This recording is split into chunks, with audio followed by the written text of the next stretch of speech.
फक्त 10 ते 15 मिनिटात बनवता येतील असे आपण आज खूपच पौष्टिक असे उपवासाचे लाडू बनवतोय। हे लाडू बनवायला खूप सोपे आहेत, शिवाय महिनाभर टिकतात, अजिबात खराब होत नाही। तुम्ही आयत्या वेळेला हे लाडू खाऊ शकता।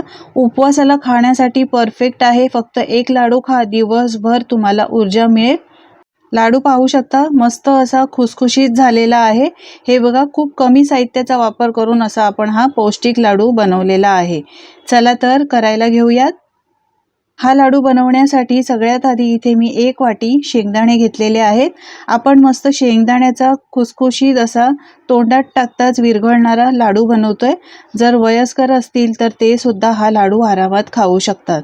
स्लो फ्लेमवर आपल्याला हे शेंगदाणे चांगले खमंग खरपूस भाजून घ्यायचे आहेत। यामधला कच्चेपणा एकदम नाहीसा व्हायला पाहिजे। जराही हे कच्चे राहिले, व्यवस्थित भाजले गेले नाही तर लाडू बरेच दिवस टिकणार नाही। याला बुरशी येईल आणि लाडूला कुबट वास येईल, चांगले लागणार नाही। आणि तुम्हाला जास्त दिवस हे टिकवायचे असतील तर हे शेंगदाणे चांगले भाजून घ्यायचे। मस्त असे स्लो फ्लेमवर भाजून घेतलेले आहेत। रंग पहा, चांगला चेंज झालेला आहे। असा चटचट आवाज येतोय, सालं सुद्धा याची निघतायत। आता हे शेंगदाणे आहेत हे काढून घेऊया। काढून घेतल्यानंतर शेंगदाणे पूर्णपणे थंड करून घ्यायचे आहेत। हे बघा, छान असे भाजून झालेले आहेत। बाजूला ठेवून देऊया थंड करायला। यानंतर याच पॅनमध्ये मी इथे 1 वाटी मखाने घेतलेले आहेत। मखाने सुद्धा खूप पौष्टिक आहेत। यामध्ये भरपूर ऊर्जा असते, पोट भरलेलं राहतं। यासाठीच मखाण्याचा वापर सुद्धा केलेला आहे। शिवाय यामध्ये प्रोटीन सुद्धा भरपूर आहे। मखाने चांगले भाजून घ्यायचे आहेत, यामधला कच्चेपणा जाईपर्यंत आणि कुरकुरीत होईपर्यंत। 1-2 मिनिटं मखाने सुद्धा चांगले भाजून झालेले आहेत। रंग बदललेला आहे, हे बघा। यानंतर मखाने सुद्धा आपण काढून घेऊया। तर ज्या ताटामध्ये मी शेंगदाणे काढलेले आहेत ना, त्यामध्येच मी हे मखाने सुद्धा काढून घेते। तुम्ही मखाण्याऐवजी दुसरं काहीही उपवासाचं साहित्य घेऊ शकता। शेंगदाणे मखाने काढून घेतलेले आहेत, पूर्णपणे थंड करून घ्यायचे। आता शेंगदाणे मी सालं काढणार नाही, असंच त्याचा वापर करणार आहे। थंड झालेत, हे बघा, तुम्ही पाहू शकता शेंगदाणे आणि मखाने कसे कुरकुरीत झालेले आहेत। असेच आपल्याला चांगले भाजून घ्यायचे। यानंतर मिक्सरचं भांडं घेतलंय। मिक्सरच्या भांड्यामध्ये शेंगदाणे आणि मखाने घालायचे। शेंगदाण्याची सालांमध्ये सुद्धा खूपच पौष्टिक तत्व असतात, यासाठी याची सालं मी काढलेली नाही। तुम्हाला जर काढायची असतील तर तुम्ही काढू शकता। झाकण लावून आपल्याला या पद्धतीने असं हे जाडसर वाटून घ्यायचं आहे। हे बघा, छान असं वाटून घेतलेलं आहे। यानंतर आपल्याला यामध्ये काही पदार्थ घालायचे आहेत। तर इथे मी 1 वाटी, सारख्याच वाटीने 1 वाटी चिरून घेतलेला गूळ घेतलाय। यानंतर मी इथे सुक्यामेव्याची अर्धी वाटी पावडर घेतली आहे। माझ्याकडे ही सुक्यामेव्याची पावडर होती म्हणून मी ती घातली आहे, नाहीतर तुम्ही तुमच्या आवडीचा सुकामेवा भाजून त्यानंतर घालू शकता। 1 चमचा वेलची पावडर घातली आहे, तुम्ही ते अख्खी वेलची सुद्धा घालू शकता। यानंतर घालूया 1 चमचा तूप। आपण खूप कमी तुपाचा वापर करून हे लाडू बनवतोय। शिवाय कोणीही बनवू शकतात, नवीन असाल, तुम्ही बिगनर असाल तरी देखील बनवू शकता। झाकण लावायचं आहे आणि परत 1-2 वेळा आपल्याला मिक्सरला हे फिरवून घ्यायचं आहे। हे पहा, छान असं मस्त फिरवून घेतलंय। मस्त असं बाइंडिंग आलेलं आहे।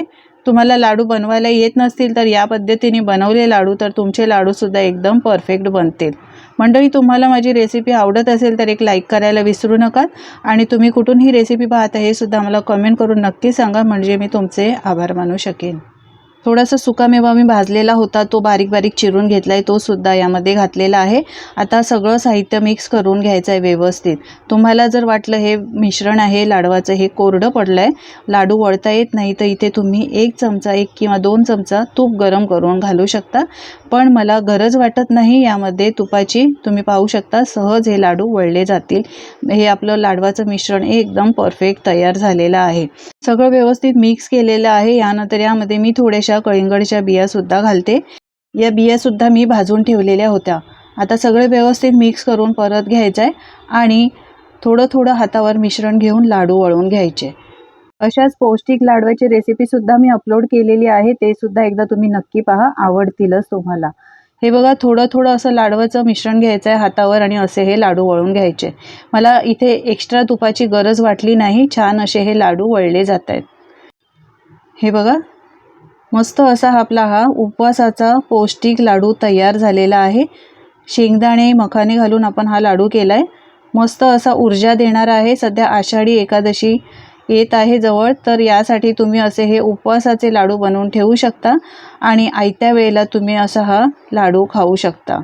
हे बघा, एक लाडू बनवून झालाय, दुसरा लाडूसुद्धा मी तुम्हाला बनवून दाखवते। करायला खूप सोपं आहे, फक्त 15 मिनिटात तुम्ही हे लाडू बनवू शकता। अगदी झटपट बनतात, खूप कमी वेळेत बनतात आणि खूप कमी साहित्यामध्ये आपण हा लाडू बनवलेला आहे। हा दुसरा लाडूसुद्धा हे बघा बनवून तयार झालेला आहे, काढून घेऊया आणि याच पद्धतीने सगळे लाडू बनवून घेऊया। तर मी सगळे लाडू बनवून घेतलेले आहेत, पहा दिसतायत किती मस्त, चवीला सुद्धा खूप छान लागतात।